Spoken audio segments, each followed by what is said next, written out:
लोग ध्यान देंगे कि जो उत्तराखंड का यूनिफॉर्म सिविल कोड है वो वास्तव में यूनिफॉर्म सिविल कोड है ही नहीं। सामान्य बोलचाल में आप उसको चाहे जितना भी दावा कर ले यूनिफॉर्म सिविल कोड होने का। अब प्रश्न है कि ये क्यों नहीं यूनिफॉर्म सिविल कोड है? तो इसके लिए सबसे पहले आपको यह समझना होगा कि यूनिफॉर्म सिविल कोड कहते किसे हैं। हालांकि मैंने पॉलिटिकल साइंस ऑप्शनल की क्लास में डिटेल में पढ़ाया था, मगर आप में से ज्यादातर लड़के जो जनरल स्टडीज के वो उसमें बैठे नहीं थे। तो यूनिफॉर्म सिविल कोड है क्या? तो यूनिफॉर्म सिविल कोड का जिक्र जैसा कि आप सभी जानते हैं कि संविधान के अनुच्छेद 44 में किया गया है। उसमें क्या कहा गया है कि पूरे भारत के लिए एक जैसी जो सिविल मैटर्स के मामले हैं उनके लिए एक जैसा कानून भारत की संसद बनाएगी और पूरे भारत पे वह चीज लागू होगा। सिविल मैटर्स क्या, यानी कि दीवानी के मामले हुए, जैसे शादी विवाह तलाक उत्तराधिकार आदि से जो जुड़ा हुआ मामला है, उस पे जब एक जैसे कानून से सभी भारतीय नागरिक डील होंगे तो ऐसे कानून को यूनिफॉर्म सिविल कोड कहा जाएगा। यानी कि यह कार्य कौन करेगा? भारत की संसद करेगी। अधिकार कहां से प्राप्त होगा? तो संविधान के अनुच्छेद 44 से प्राप्त होगा। और उसको इसलिए यूनिफॉर्म कहा जा रहा है क्योंकि वह उत्तराखंड में, गोवा में, कर्नाटका में, बिहार में, नागालैंड में, आसाम में और जम्मू कश्मीर में वह कोड कोई भेद नहीं करेगा कानूनों का। चाहे व्यक्ति नागालैंड का हो, चाहे आसाम का हो, चाहे उत्तर प्रदेश का हो, चाहे तमिलनाडु का हो या गुजरात का हो, सब पर वह समान रूप से लागू होगा। शायद अगर अभी भी आप बात को नहीं समझे तो यूं समझिए कि गोवा में ने अपना पहला यूनिफॉर्म सिविल कोड लागू किया। वो भी दावा कर रहा है कि मैं भारत में यूनिफॉर्म सिविल कोड लागू करने वाला पहला राज्य हूं। तो गोवा का जो कोड बना सिविल कोड, वह सभी गोवा के लोगों पर एक जैसा लागू होता है। किंतु क्या वही कानून पूरे भारत पे लागू हुआ?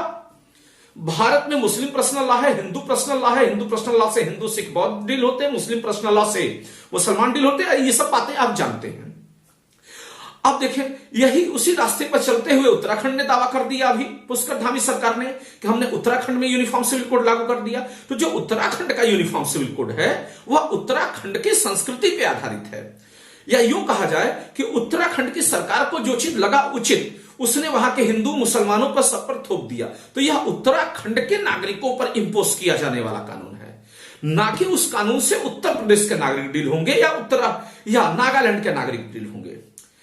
कल को मान लीजिए कि अगर कर्नाटका में कांग्रेस की सरकार है या तमिलनाडु में दूसरी सरकार है, वो अपने राज्य के हिसाब से या अपने मूल्यों के हिसाब से वहां का कोड सिविल कोड तय कर दे और कहे कि यह यूनिफॉर्म सिविल कोड है जो कि तमिलनाडु के सभी नागरिकों पर लागू हो, हिंदू और मुसलमानों पर।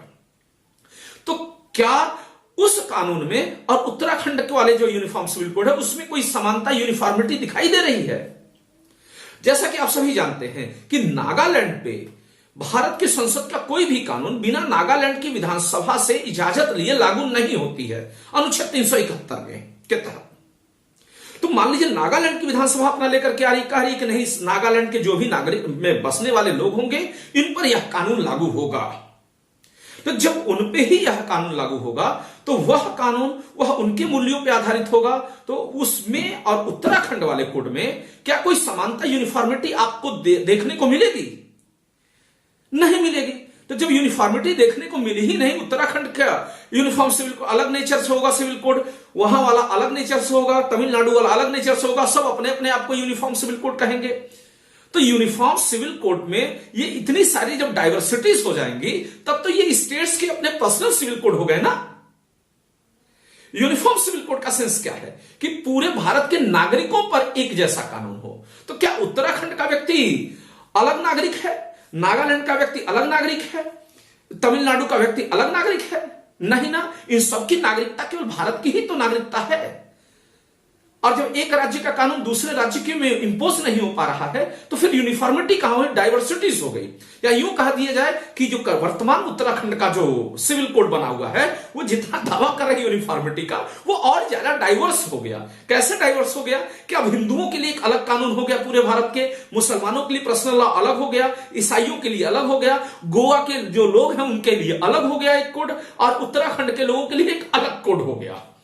यानी जो डाइवर्सिटीज पहले से पर्सनल लॉ में बनी हुई थी, अब ये दो राज्य टेरिटरी के आधार पर के एक पर्सनल लॉ लेकर के चले जाए।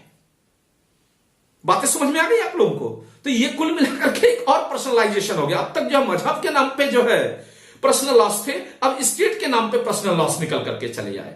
और ये स्टेट्स जिनको कि लिंग्विस्टिक भाषा या राजनीतिक समझ नहीं है, ये जबरदस्ती उसको civil code, uniform civil code दिखाने की कोशिश कर रहे हैं। बातें आप समझ गए होंगे। यानी कि अब अंतिम कंक्लूजन क्या निकल रहा है इस पूरे लेक्चर का, कि यूनिफॉर्म सिविल कोड तभी यूनिफॉर्म सिविल कोड माना जाएगा जब भारत की संसद उसे बनाए और पूरे भारत के नागरिकों पर एक जैसा लागू हो। वह उत्तराखंड और तमिलनाडु के नागरिकों में भेद ना करती हो, नागालैंड और जम्मू कश्मीर के नागरिकों पे भेद ना करती हो, तब जाकर के वो वास्तविक यूनिफॉर्म सिविल कोड होगा। ये केवल एक भ्रम है, बल्कि डाइवर्सिटीज जो पहले से है उसको और बढ़ा दे रहा है। नाउ खैर, हम आम बोलचाल में आप बोल रहे हैं अखबार जो उल्टा सीधा इस बिना किसी चीज के लॉजिकल समझ के सीधे सीधे उसको यूनिफॉर्म सिविल कोड मांग रहे हैं या आम नागरिक मांग रहे हैं, आप कृपया उस भ्रम में ना पड़े। आप एक पॉलिटिकल साइंस के विद्यार्थी हैं। आप लोग को ऐसे इल्यूजन से पूरी तरीके से बचने की जरूरत है। आईएएस की कोचिंग वाले, जीएस के टीचर्स या फिर वनडे एग्जाम्स के टीचर, वो अपनी अपनी बकैतियां करते हैं, उनको करते रहने दें।